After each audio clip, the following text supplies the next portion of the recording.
작년 3월에 결혼한 신혼 부부입니다. 저희는 365일 중 300일을 싸워요. 둘 다 자존심이 세서 그런지 사소한 일로 시작해도 늘 큰 싸움이 일어납니다.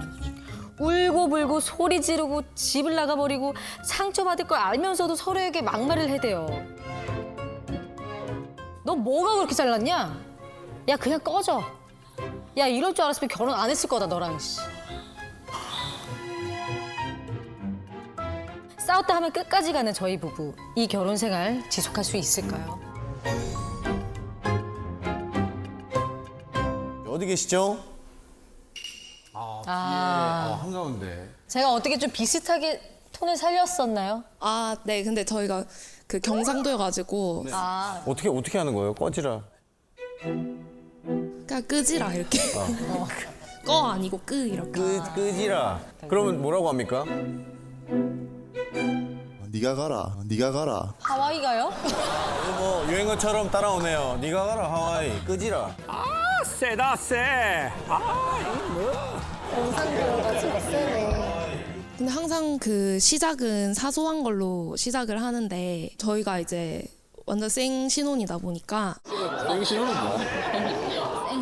결혼한 지 한 이제 1년 조금 넘었으니까 처음에는 그 수건 같은 거나 수건을 어떻게 써? 저는 이제 한 번 쓰면 무조건 빨래통에 넣어야 되거든요. 네. 남편은 한 번 더 쓸 수 있지 않나 고 걸어둬요 안에.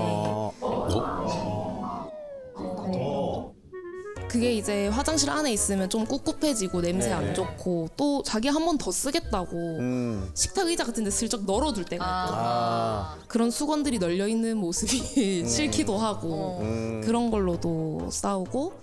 치약. 저희가 벽에 짜게 거리가 있는데 그걸 꼽아놔라고 그걸 설치를 해놨잖아요. 근데 꼭 이게 바닥에 구불러 다닌다든지. 너 중간자자. 이제 설거지의 끝은 주변 물기 닦기까지잖아요. 네. 근데 이제 남편은 못 보고 지나친다던가. 근데 저는 그런 게 눈에 보이고 처음엔 이런 걸로 이제 사실만 가지고 얘기를 하다가 말하는 태도 이런 걸로 이제 점점 감정 싸움으로 넘어가는 것 같아요. 감정 싸움으로 넘어가면서 이번에 싸운 거는 한 가지다. 그러면 이미 일상에 쌓인 게 한 9가지가 있는 거예요. 그거 다 튀어나와요. 근데 그걸 이제 내가 안 그래도 참고 있었는데 약간 이렇게 되는 거죠.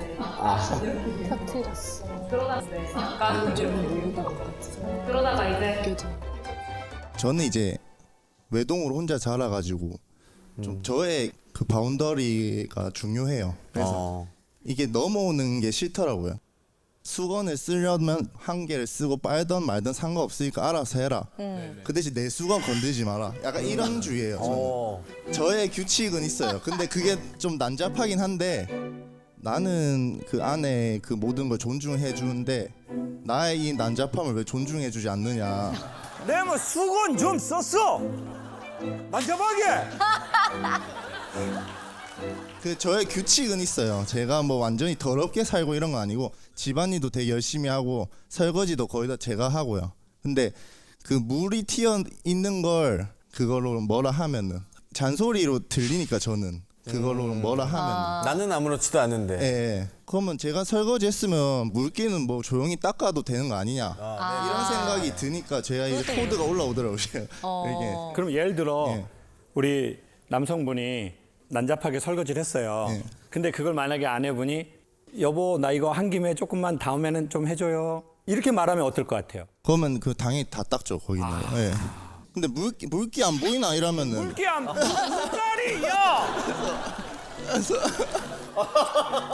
눈깔이 달렸으면 물기 좀 봐라. 그래서 그러면은 좀 그 말투에서 좀 기분이 나쁜 거죠? 예 그렇죠.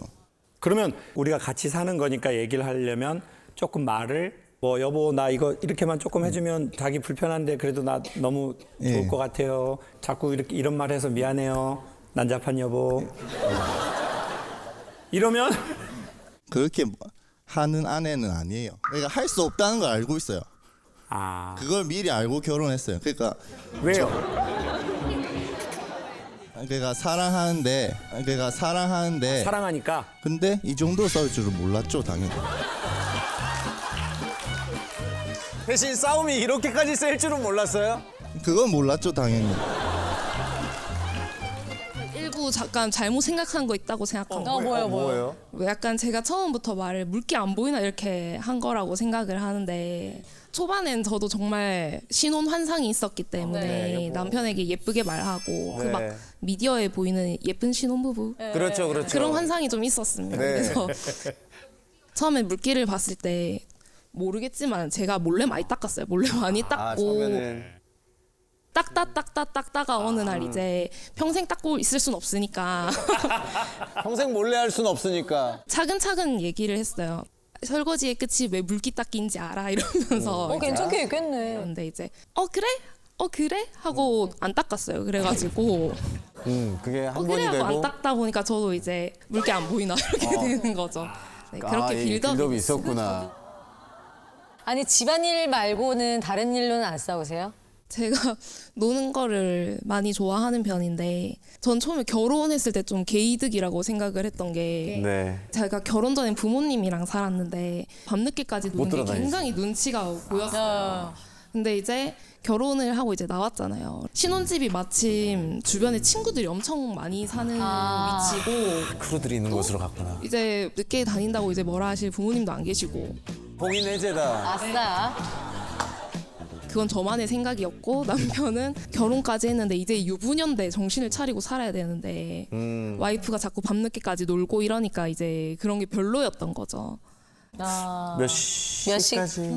새벽 3시, 4시, 새벽 3시, 4시.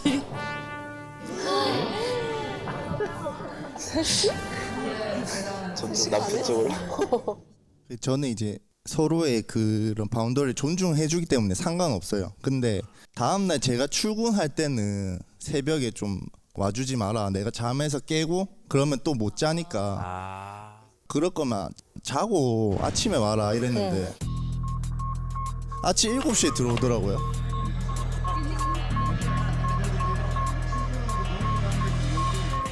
지금 우리 여성분 사실 지금 빠따 맞아야 되거든요.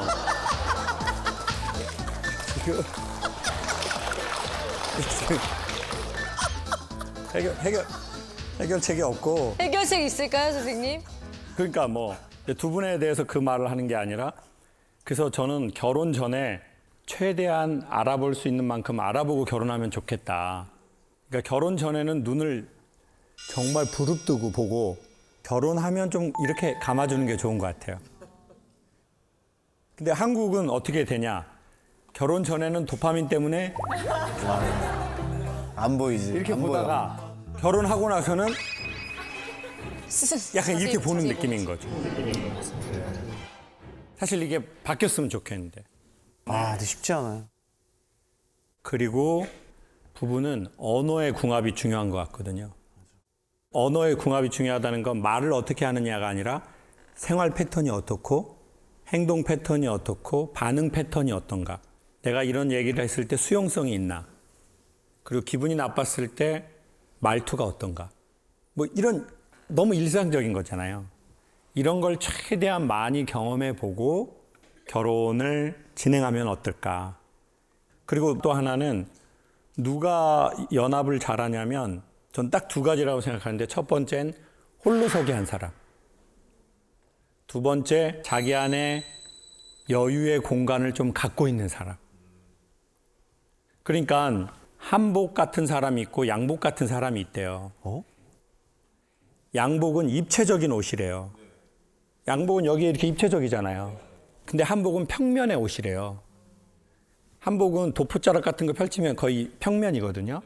그래서 한복은 입는 거라고 안 하고 두르는 거라고 한대요. 이렇게 두르잖아요. 두루마기. 아, 그래서 두루마기구나. 그러니까 살이 어느 정도 쪄도 평면이니까 얘가 여분이 있어요. 근데 양복은 입체니까 내가 여기서 쪄버리잖아요. 그러면은 불편한 거예요. 즉 결혼도 사람과 옷 같은 느낌인데 이 사람 좀 변했어. 사실은 근데 이 사람 변한 게 아니라 원래 그 사람이었거든요. 남자도 원래 그 남자였어. 그때 도파민 나올 때 잠깐 막 게임하고 놀아준 거예요. 그냥 막 미쳐가지고. 근데 이제 도파민 안 나오니까 아우 힘들어. 나도 좀 고요하게 충전했으면 좋겠어. 그러면 여자 입장에서 이 남자 지금 변한 거잖아요. 근데 내가 평면적인 옷이야. 이 남자 이렇게 감쌀 수 있다는 거죠. 그리고 양복도 보면은요, 안에 시접이라는 게 있어요. 겹쳐가지고 박음질 해놓은 거. 그래서 내가 좀 살찌면 어떻게 하면 돼요, 이거? 이거 뜯어서 늘리면 돼요. 그래서 정답의 문제가 아니라 우리가 서로의 얘기를 들으면서 각자 자기를 거울 앞에서 한번 보면 좋겠습니다. 나는 어떻게 살아왔는지, 내 마음에 시접은 있는지, 나는 너무 입체적인 사람인지, 뭔가를 좀 두를 만한 사람인지.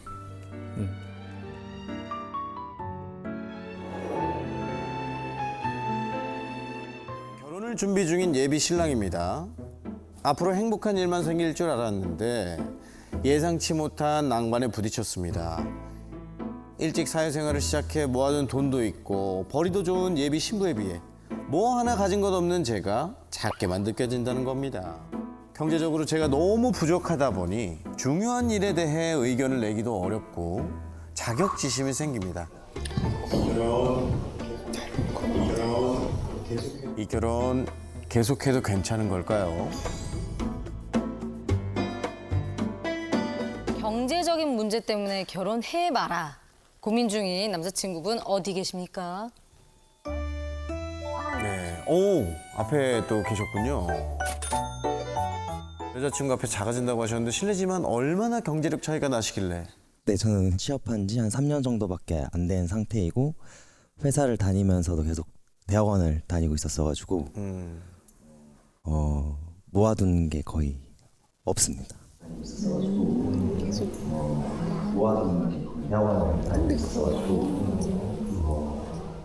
여자친구는 사실 인테리어 사업을 하고 있어가지고 아, 사업체를 갖고 계시구나. 아, 사업하시는 사장님이에요. 대표님이시구나. 저희가 내년 8월에 결혼을 날짜를 잡았는데 그때까지 아무리 월마다 돈을 모아도 거의 한 80% 이상은 그렇게 나가게 될 것 같습니다. 뭐 집을 이제 어디 쪽으로 알아볼까 뭐 이런 거 얘기를 하거나 결혼하면서 준비해야 될 것들이 많이 있잖아요. 만약에 이게 더 가격이 비싼 거다라고 하면은 이걸로 하자라고까지도 이제 함부로 말하기가 조금 애매한. 결정권이 떨어져. 많이 눈치 보네. 자, 봐보세요. 모아둔 돈이 꽤 많아요. 근데 얼마인지 얘기해 줄 수 있어요?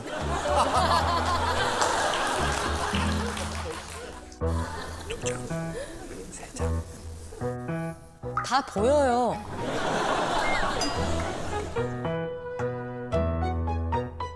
일단 정확하게 금액은 저도 모르는데 대출을 받았을 때 서울에서 그래도 집을 장만할 수 있지 않을까. 대출을 받았을 때 서울에서 집을 살 수 있을 만큼 모아놨다. 제가 볼 때는 그 정도. 자, 그러면 그냥 무릎 꿇고 잡아요.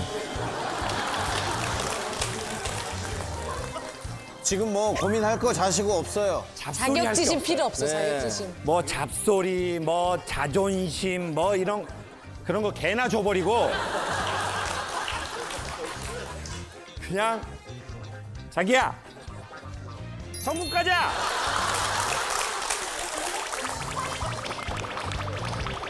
아니, 여자친구분은 지금 남자친구분께서 자격지심을 갖고 계신 걸 알고 계셨어요? 대충은 알고 있었는데 얘기를 그렇게 나눈 적은 없고 근데 그냥 어떻게 느꼈어요? 느끼기에 느끼기에. 있었구나, 기분이 있었구나. 자, 근데 여자친구분이 그런 것이 전혀 어렵거나 막 그런 건 아니잖아요. 그렇죠? 뭐 그게 좀 너무 억울하거나 없어요, 그런 거는. 그런 거 전혀 없어요. 네. 그냥 저는 제가 더 많이 모았으니까 당연히 제가 더 많이 낸다고 생각을 하고 있었어가지고 매일 그렇게 말해주는데도 혼자 그렇게 그럼 오빠 내가 언제까지 말을 해야 돼? 오빠 나 지금 괜찮다고 지금 하루에 3번씩 아침에 오빠 괜찮아요? 점심에 오빠 괜찮아요? 저녁에 오빠 괜찮아요? 오빠 나 근데 이런 게 더 피곤하거든? 오빠는 공부도 했고 그냥 그때 공부하느라고 돈 썼고 오빠가 그때 놀았던 것도 아니고 그러니까 오빠 그거 그렇게 너무 생각하지 마. 그리고 또 자 봐보세요. 나 경제력 있어요. 근데 이 남자 아직 경제력이 있는 상태 아니에요. 근데 왜 선택했겠어요? 좋아서.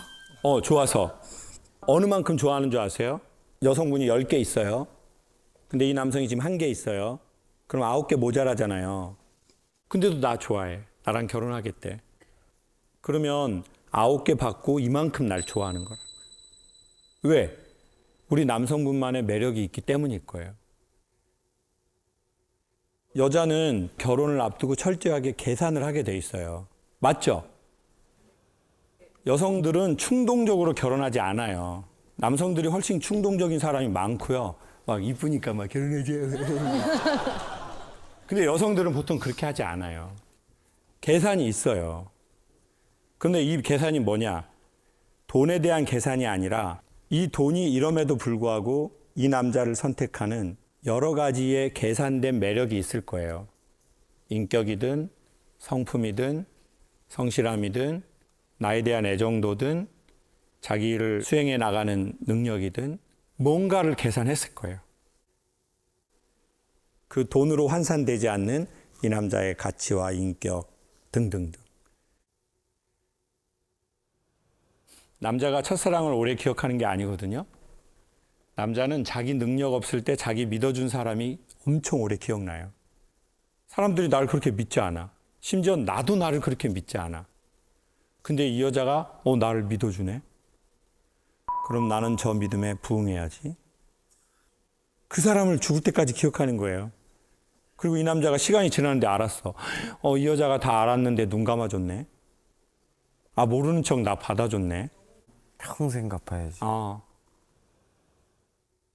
결국은 우리 여성분은 저평가 우량주 남자에게 투자한 거예요. 저평가한 거. 그리고 이건 되게 보기 좋은 모습이에요. 제가 보기에 선생님이 그리 멀지 않아서 상장하는 모습을 아내가 보게 될 겁니다. 그리고 그때는 단순하게 돈 벌고 사회적으로 좋은 환경에 올라가는 그 느낌 말고 이 여성과 가정에 대해서 선생님만 갖게 되는 아주 독특한 관계성을 갖게 될 겁니다. 나 그렇게 돈 없을 때 나 믿고 이 사람은 능력이 있었는데 또 다른 조건에 또 누군가를 만날 수 있었는데 내가 돈으로 스트레스 받지 않게 또 결혼할 때 또 이렇게 페라리 사주고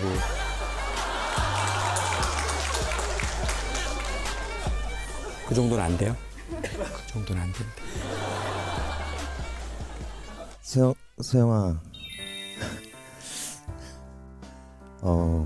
어떻게 하다 보니까 계속 돈 얘기만 하게 됐는데 돈보다는 그래도 마음 많이 알아줘서 고맙고 평생 행복하게 잘 살고 결혼 준비 잘해보자. 사랑해.